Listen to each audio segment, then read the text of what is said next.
So hello everyone, इस video में हम बात करने वाले हैं कि जो है मैंने टीआर 1 में कैसे सिलेक्शन लिया था और जो टीआर 3 में कैसे सिलेक्शन लिया है, और मैं टीआर 1 में जो कितने मार्क्स थे और टीआर 3 में जो मैंने कितने मार्क्स लेके अचीव किया है। और इन सभी चीज़ों के बारे में बात करेंगे कि जो मैंने टीआर 1 में क्यों सिलेक्शन लिया और टीआर 3 में जो है क्यों मैं डीबी काउंसलिंग करा के इस साल जो सिलेक्शन लेकर ज्वाइन करना चाहता हूँ। तो इन सभी तमाम मुद्दों के बारे में बात करेंगे और फाइनली ये भी बात करेंगे कि मैंने कैसे तैयारी किया था और आपको जो है टीआर 4 के लिए यानी बिहार शिक्षक भर्ती के लिए आपको कैसे एक सीट को जो है कन्फर्म करना है। तो इन चीज़ों को लेकर बात करेंगे हम। तो आप लोग जो है इस वीडियो के अंदर बना रहिएगा ताकि जैसे मैंने अपनी रणनीति फॉलो किया था और जैसे मैंने सिलेक्शन लिया था उन सभी चीज़ों को लेकर इस वीडियो में हम बात कर सकेंगे और फाइनली जो आप ये अपनी तैयारी को एक नया मोड़ दे सकेंगे, एक नया अंजाम दे सकेंगे। तो चलिए वीडियो को शुरू करते हैं। सबसे पहले मैं बता दूं कि जो मेरा सिलेक्शन था सबसे पहले टीआर 1 में हुआ था, उस समय मैं एग्जाम दिया था। तो उस समय जो है जनरल कट ऑफ आपने देखा होगा कि 67 गया था और उसमें जो मेरा मार्क्स आए थे 69 आए हुए थे, तो उसमें मेरा सिलेक्शन हुआ था। तो उसके बाद से बात करें हम टीआर 3 का, तो आपने देखा ही होगा कि टीआर 3 का जो पीआरटी का कट ऑफ गया था तो उसमें भी अभी टीआर 3 में जो है 81 गया था, ठीक है, और मेरा जो था 85 मार्क्स था, ठीक है। तो अभी स्कोर कार्ड भी आ गया, आपने चेक कर लिया होगा। तो जनरल कट ऑफ देखा होगा पीआरटी का जो है क्लास 1 to 5 में जो है इस साल जो है 81 गया था जनरल कैटेगरी का, ठीक है। उसमें जो है मेरे 85 मार्क्स थे, तो इसमें भी मेरा सिलेक्शन हुआ है। और बात करते हैं कि मेरा टीआर 1 में सिलेक्शन हुआ था, उसके बाद मैंने ज्वाइन क्यों नहीं किया। तो मैंने इसके पहले भी वीडियो बनाया था, उसमें बताया था तो कि उसमें जो मेरा सिलेक्शन हुआ था टीआर 1 में, तो उसके क्या हुआ कि 8 से 10 दिन पहले जो है मेरा जॉब हुआ था किसी सेंट्रल गवर्नमेंट जॉब में, ठीक है। अभी देख रहे हैं टी शर्ट भी मैं पहना हूँ, ठीक है, आप देख समझ ही गए होंगे। और मैं बताया भी था कि पैरामिलिट्री फोर्स में जो है मेरा सिलेक्शन हुआ था, तो उसमें क्या हुआ कि 8 से 10 दिन पहले जो मेरा उसमें ज्वाइनिंग करना था, तो मैं जो वहाँ पर ज्वाइनिंग चला गया। और उसमें जो है टीआर 3 में जो उसमें काउंसलिंग का जो प्रोसेस चल रहे थे मात्र उसी से 8 से 10 दिन पहले मैं बता रहा हूँ। तो उसमें जो है मैं टीआर 1 में डीबी काउंसलिंग नहीं करा पाया और मेरा थोड़ा मन भी था पैरामिलिट्री फोर्स ज्वाइन करने का था, इसलिए मैं उधर चला गया। तो इसलिए मैं टीआर 1 ज्वाइन नहीं किया। लेकिन फिलहाल में जब मैं ट्रेनिंग कंप्लीट किया वहाँ पे, तो उसके बाद जब आया तो टीआर 3 का भी मौका मिला एग्जाम देने का, तो मैं यहाँ एग्जाम दिया और फाइनली जो है मेरा टीआर 3 में पीआरटी यानी 1 to 5 में जो है सिलेक्शन हो गया। फाइनली इसका कटअप भी आपने देखा होगा, टीआर 3 का जो कटअप गया है पीआरटी 1 to 5 में 81 गया है। और जनरल का मैं बात कर रहा हूँ और उसमें जो है मेरा 85 मार्क्स आए हुए हैं। और फाइनली बता दूँ एक और चीज़, आपको जान के बहुत आश्चर्य होगा कि टीआर 1 में जो है मेरा अपना ही डिस्ट्रिक्ट अलॉट हुआ था, ठीक है। जिस डिस्ट्रिक्ट में हूँ उसी डिस्ट्रिक्ट में अलॉट हुआ था, होम डिस्ट्रिक्ट ही। और अभी जो टीआर 3 में बात कर रहा हूँ तो मेरे घर से जो है लगभग 500 से अधिक ही किलोमीटर दूर है, ठीक है। मैंने गूगल मैप पे चेक किया तो 500 से अधिक किलोमीटर दूर पे जो है मेरा दूसरा डिस्ट्रिक्ट अलॉट कर दिया गया है, जो कि है किशनगंज। तो अगर आप लोगों भी किशनगंज दिया होगा तो वहाँ पर मुझसे भेंट मुलाकात होगी और होगी भी आगे चल के, क्योंकि आगे स्कूल में पढ़ाई भी करनी है और वहाँ पे जो है अभी बहुत सारे काम जो है वहाँ पे बचे हुए हैं, तो वहाँ पे कंप्लीट होंगे, ठीक है। तो अगर आप भी किशनगंज दिए होंगे एग्जाम, आपका फाइनल डिस्ट्रिक्ट अलॉट वहाँ हुआ होगा, तो आप मुझसे जो है मुलाकात होती रहेंगी, ठीक है। तो ये हो गई बातें आपके टीआर 1 टीआर 3 की बातें हो गई। और बात करते हैं कि मैंने सिलेक्शन कैसे लिया था, ठीक है, तैयारी कैसे किया था। देखिए मैं हमेशा ये बातें बोलता हूँ कि कम से कम तैयारी आप ऐसा कीजिए कि तैयारी करना पड़ेगा एक बार और सिलेक्शन हो बार बार, ठीक है। मतलब ऐसे तैयारी कीजिए कि सिलेक्शन लेने के लिए आपको मतलब ज़्यादा घूम पीछे नहीं करना पड़े, ठीक है। मतलब आपको ज़्यादा माथापच्ची ना करना पड़े, एक बार तैयारी करें अच्छे से और सिलेक्शन जो है बार बार होता रहेगा। ठीक उसी प्रकार मैंने रणनीति अपनाया और फाइनली जो है मतलब 1.5 साल के अंदर में जो है मैंने 3 सिलेक्शन लिया। टीआर 1 लिया, पैरामिलिट्री फोर्स लिया, उसके बाद अभी टीआर 3 लिया हूँ, ठीक है। अब इसके बाद जो नेक्स्ट क्लास में मुझे ज्वाइन करना है, अभी टीआर 4 का भी मुझे भी तैयारी करना है और 6 to 8 के लिए भी तैयारी करना है, ठीक है। क्योंकि मैंने डीएलएड किया है तो डीएलएड पर जो 1 to 5 और 6 to 8 कहीं सिर्फ ऑप्शन मिलता है। तो ऐसे में जो अब मैं फिर से जो छुट्टी लेकर मैं आया था बीच में, तो पेपर 2 भी पास कर लिया हूँ, क्योंकि अभी जो सिलेक्शन में लिया हूँ अभी 1 to 5 के लिया हूँ तो सिर्फ पेपर 1 पास किया था इसीलिए लिया। अभी तो 6 to 8 भी पास कर लिया हूँ, तो अभी टीआर 4 का भी तैयारी करना है और टीआर 4 में जो है 6 to 8 के लिए तैयारी करना है, उसमें भी एक सीट जो है कंफर्म करना है। तो जितने भी कैंडिडेट अभी मेरे साथ जुड़े हुए हैं, अगर आप भी टीआर 4 में तैयारी करना चाहते हैं तो आप लोगों के लिए जो वीडियो बहुत इंपॉर्टेंट होने वाली है, ठीक है। क्योंकि मैं अभी आपके साथ फिर से तैयारी करने वाला हूँ 6 to 8 का भी। और अगर आप भी तैयारी करना चाहते हैं 6 to 8 के लिए या फिर जो टीआर 4 के लिए किसी भी क्लास के लिए, तो आप जो मेरे साथ जुड़ सकते हैं। और फाइनली मैं अपनी रणनीति बताऊंगा कि आपको जो बिना किसी ऑनलाइन कोर्स या बिना किसी क्लास का मतलब किसी भी टीचर्स का बिना कोर्स किए हुए, चाहे ऑनलाइन क्लास लिए हुए चाहे किसी पेड कोर्स किए हुए, आप कैसे सिलेक्शन ले सकते हैं वो मुझसे जान सकते हैं। और मैं फाइनली आपको बताऊंगा भी। और जैसे मैं तैयारी करूँगा बार बार आपके साथ मैं आपसे जुड़ा रहूँगा, तो इसको लेकर बताता रहूँगा कि मैंने कैसे तैयारी किया था और मैं कैसे जो है तैयारी कर रहा हूँ। तो आप लोग जो अगर इस चैनल के साथ जुड़ जाते हैं तो मैं आपको हमेशा सभी टिप्स को बताते रहूँगा, ठीक है। तो चलिए सबसे पहले बात कर लेते हैं कि मैंने कैसे रणनीति अपनाया था।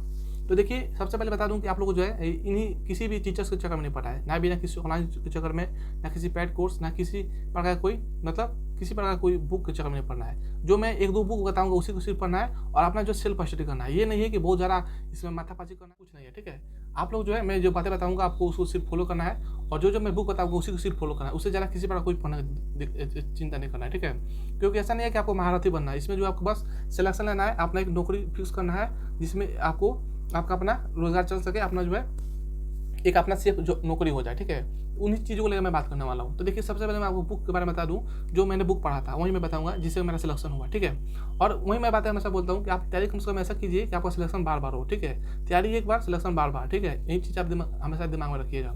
तो सबसे पहले आप शिक्षक भर्ती के लिए आप तैयारी करना चाहते हैं, बाद बाकी किसी को ध्यान नहीं देना है। आप जब शिक्षक भर्ती के लिए जुड़े हैं तो आप सिर्फ शिक्षक भर्ती की तैयारी करें, ठीक है। देखिए, सबसे पहले बता दूँ कि जीके जीएस और करंट अफेयर के लिए, करंट अफेयर की मैं बात बताऊँ, सबसे पहले जीके और जीएस बता देता हूँ। तो देखिए, जीके के लिए जो बुक होता है बीपीएससी का एक आता है, मतलब पूर्वालोकन, ठीक है। घटना चक्र का आता है पूर्वालोकन, जिसमें कि बीपीएससी के थ्रू जितने सारे एग्जाम हो रहे थे उन सभी का जो है प्रीवियस ईयर क्वेश्चन उसमें दिए रहते हैं। तो आप जो है उस बुक को ले सकते हैं, जिसमें कि हर एक सब्जेक्ट का अलग दिया हुआ रहता है, और एक मोटा बुक भी आता है, उसमें मोटा सभी मतलब सब्जेक्ट के एक साथ दिया रहता है। तो आप जो उस बुक को प्रेफर कर लें अपने क्लास के अकॉर्डिंग, कि आप किस क्लास में फॉर्म फिलअप करने वाला है और किस सब्जेक्ट से एग्जाम देने वाला है। तो उस सब्जेक्ट के अनुसार आप, जैसे अगर आप सिस्टूट का एग्जाम देना चाहते हैं, चाहे 9th 10th या फिर 11th 12th का, तो आपका तो एक विषय कन्फर्म होगा कि आप किस विषय से एग्जाम देना चाहते हैं। जैसे मानिए आप सिस्टूट के लिए मैथ एंड साइंस देना चाहते हैं, या फिर 9th 10th में जो है हिस्ट्री से देना चाहते हैं, या फिर 11th 12th में जो है आप जो है इंग्लिश से देना चाहते हैं, फिर हिंदी चाहे म्यूजिक जो भी मतलब विषय हो।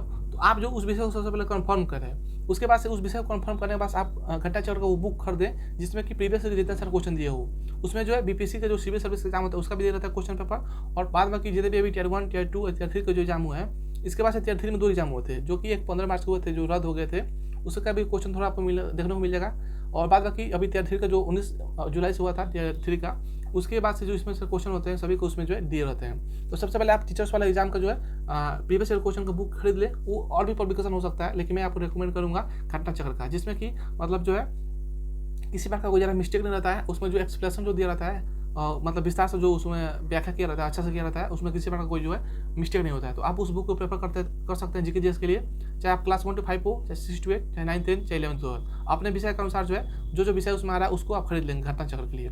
उसके अलावा मैं बात करता हूँ लुसेंट का जो है सामान्य ज्ञान, ठीक है। लुसेंट का भी एक और सामान्य होता है ऑब्जेक्टिव, ठीक है। तो लुसेंट का हो गया 2, कौन सा, एक सब्जेक्टिव और एक ऑब्जेक्टिव। सब्जेक्टिव वाला जो होता है थोड़ा पतला होता है, ऑब्जेक्टिव वाला जो होता है थोड़ा मोटा होता है। आपने देखा होगा, अगर आप सीरियस कैंडिडेट होंगे तो आपके पास जरूर आपके टेबल पर बुक होगा, मेरे पास भी है। तो आप वो 2 बुक ले सकते हैं, और एक घटना चक्र वाला 3 बुक हो गया। बात करें मैथ रीजनिंग के लिए, तो मैथ के लिए आप RS वगैरह का मैंने फॉलो किया था, तो आप जो है RS वगैरह का भी फॉलो कर सकते हैं। बाद बाकी आपको जो पसंद हो वो ले सकते हैं मैथ के लिए। दूसरा बात रहा रीजनिंग के लिए, अगर लेना चाहते हैं क्लास 1 to 5 के लिए, चाहे किसी सब्जेक्ट के लिए, तो 1 to 5 के लिए अगर लेना चाहते हैं रीजनिंग का भी, तो अगर रीजनिंग तैयारी करना चाहते हैं तो उसके लिए जो है लुसेंट का एक आता है मोटा सा, मतलब जो है रीजनिंग का बुक आता है, ठीक है। तो उसको भी आप प्रेफर कर सकते हैं, रीजनिंग के लिए बेस्ट रहेगा। बाद बाकी जो लैंग्वेज पेपर होता है, जिसमें कि 30 नंबर का एग्जाम होता है, जिसको सिर्फ क्वालिफाई करना होता है, 30 नंबर में जो है 30% मार्क्स लाना होता है, यानी 30 नंबर का 30% निकालेंगे जो है 9 नंबर आता है, ठीक है। यानी 30 नंबर में जो है 9 क्वेश्चन अटेम्प्ट करना होता है, जिसमें कि नेगेटिव मार्क तो होता ही नहीं है इसमें किसी में भी। तो आपको जो है 9 नंबर मार्क्स पासिंग लाना होगा, जिसमें कि हिंदी और इंग्लिश पूछे जाते हैं, जिसमें कि इंग्लिश 8 और 22 जो हिंदी पूछे जाते हैं। इसमें सिर्फ 9 नंबर लाना होता है, इसमें अधिकांश कैंडिडेट है जो पास हो जाते हैं। बाद बाकी अगर आप सीरियस कैंडिडेट होंगे, अच्छे से तैयारी किए होंगे, पहले से अपने मन से सीटेट बीटेट डीलेट पास किए होंगे या बीटेट पास किए होंगे, या फिर इसके अलावा जो आप डीलेट बीएड किए होंगे, चाहे मैट्रिक इंटर ग्रेजुएशन अच्छे से किए होंगे, अपने मन से पढ़े होंगे, तो आपका जो है वो आराम से निकल जाता है। उसमें ज़रा माथापाची करने की कोई जरूरत नहीं है।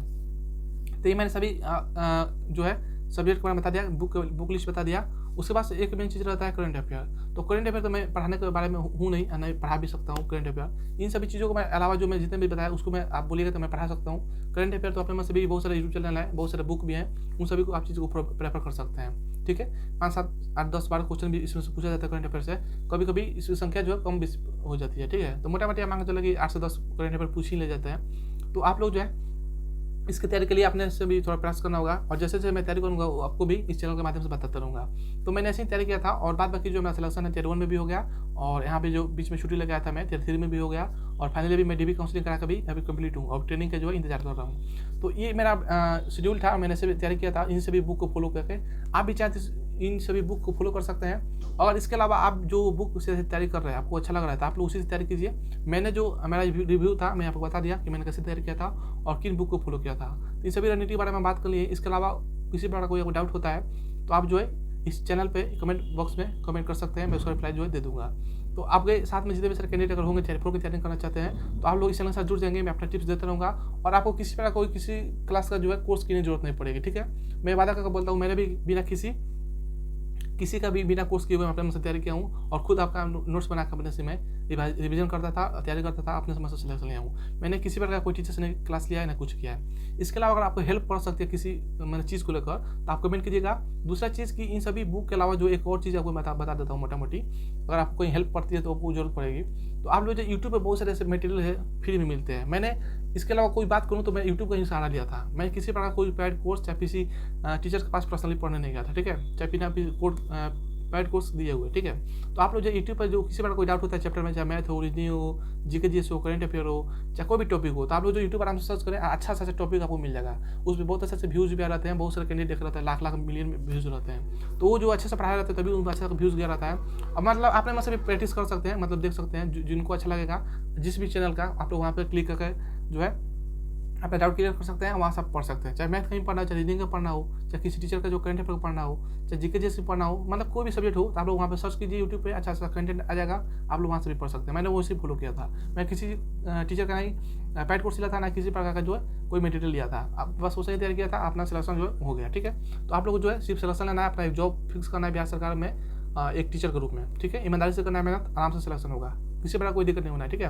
अगर आप टियर 1 में किसी नंबर से छूटे हो, चाहे टियर 2 में, चाहे टियर 3 में, तो आप लोग जो है आप लोग के लिए सुनहरा अवसर टियर 4 होने वाला है। क्योंकि अब मुझे लग रहा है टियर 4 के बाद से टियर 5 आने में बहुत साल लगेंगे, ठीक है।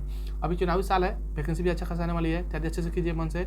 और किसी कारण से आप छोटे होंगे टियर 1, टियर 2, टियर 3 में, तो आप लोगों को जो है थोड़ा निराश नहीं होना है। क्योंकि मैं समझ सकता हूँ एक दो में सब छूटे होंगे तो आपको बहुत निराशा होती होगी, लेकिन अगर आप अपने दिल से अच्छे मन से तैयारी करते हैं तो आपका टियर 4 में जो सिलेक्शन जरूर होगा।